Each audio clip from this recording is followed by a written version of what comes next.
Je suis venue faire les achats de fournitures scolaires.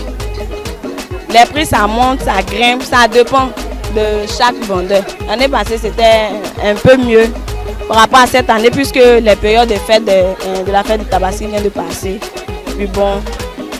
Concernant les fournitures, là, les prix sont tellement élevés que moi-même en tant qu'élève, malgré que c'est la rentrée, je suis obligée de venir chercher un peu pour aider mes parents à acheter les fournitures.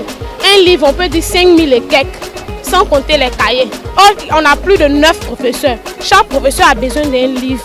Le mois est déjà au milieu du mois. On aurait pu faire ça à la fin de ce mois pour que tout le monde puisse se retrouver parce qu'il y a eu la fête de Tabaski qui est tombée en même temps que la rentrée. Donc ça touche un peu tout le monde. C'est vrai que la rentrée est arrivée en plein mois de Tabaski, mais Dieu merci, on essaie, on fait avec. C'est un peu difficile. Surtout à Djamé, avec tout ce qui se passe, la route et tout, mais bon, on est obligé de faire avec. Par rapport à l'année passée, bon, c'est un peu lent. Les gens se plaignent trop des prix et puis ils se plaignent aussi qu'il n'y a pas l'argent. Il y a d'autres parents qui se plaignent des changements de livres.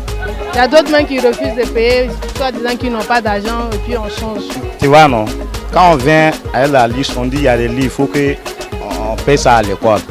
Alors que nous, on a ça ici. Tu vois, non, c'est le même livre là, mais on dit qu'il faut à l'école.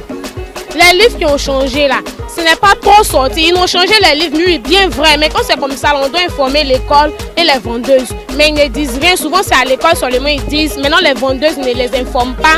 Quand tu viens acheter, maintenant tu vas à l'école, on dit que ça a été changé. Donc, quand c'est comme ça, là, ça n'a pas été bien réglé. C'est pour cela que moi, je ne vends pas de livres. Puisque si tu payes les livres cette année, que l'année prochaine, ils changent, tu payes. Tout ce qui est resté dans ton magasin, c'est perdant. Donc moi je n'en vends pas. Pour ne même pas risquer même.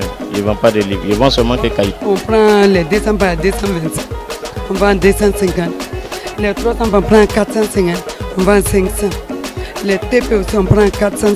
On vend 500. Les prix sont bons mais il n'y a pas assez de clients. Ça ne marche pas. Ça ne va pas.